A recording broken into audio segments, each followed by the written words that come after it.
Hello, good morning. সবাই কেমন আছো? আশা করি সবাই খুব ভালো আছো। আজকের এই সানডের সকালবেলাটা আমার ভীষণ ভালো লাগে, কারণ অন্যান্য দিন আমি সকালবেলায় আমার বাড়ির পিছনের এই বাগানটায় আসতে পারি না, কিন্তু সানডের সকালে আমি আসতে পারি, কারণ এদিন আমার ছুটি থাকে, আমি সকালটা বাড়িতে থাকি। তো আজকেও সকাল সকাল চলে এসেছি বাড়ির পিছনটাতে, আর ওখানে ফুল ফল সব রকম আছে, সব রকম তুলবো। নিজে হাতে ফুল তুলতে বা ফলটা তুলতে বা সবজি, আমি ফল বলতে এখন সবজি, অন্যান্য ফল নেই, সেই সবজিটা নিজে হাতে তুলতে একটা ভীষণই মজা। তো চলো, ফল সবজি দুটোই নেব বলে একদম ঝুড়ি নিয়ে রেডি। আগে ফুলটা তুলি।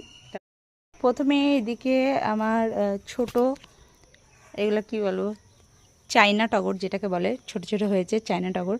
তো চায়না টগরের গাছটা যেহেতু ছোট, এই ফুল আমার ওইদিকে আরও আছে, ওগুলো পরে তুলবো। আর এইদিকে দেখো বেলি ফুলগুলো কত সুন্দর, আর বেলি ফুলের সুগন্ধ, যদি ঘরে বেলি ফুল রাখা হয় তাহলে একদম যেন গন্ধে মোহমোহ করে।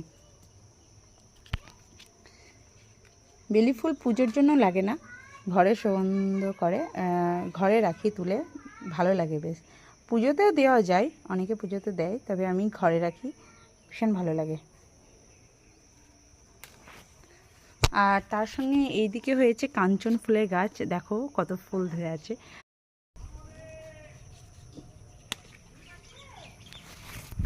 তার সঙ্গে এদিকে রয়েছে ছোট্ট একটা গাছ, যেখানে টগর টগর ফুল হয়েছে ছোট্ট, বাট যেহেতু গাছটা ছোট তাই আর তুলছি না, কারণ সাদা ফুল অনেক আছে ওইদিকে, গাছটা একটু বড় হোক তখন নেওয়া যাবে।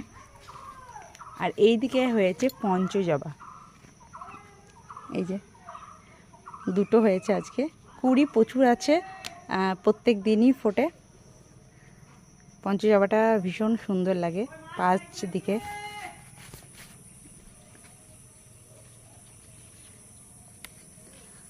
গাছগুলো খুব একটা আমার বড় না, কারণ ছোট। ফুল ফলের মধ্যে এবার আমি কিছু সবজি নেব বাড়িতে লাগানো গাছের।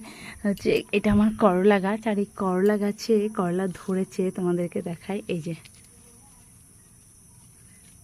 যে আমার করলা ধরেছে, টুকটাক প্রতিদিন যা হয় তাতে বাড়ির রান্নাটা হয়ে যায়।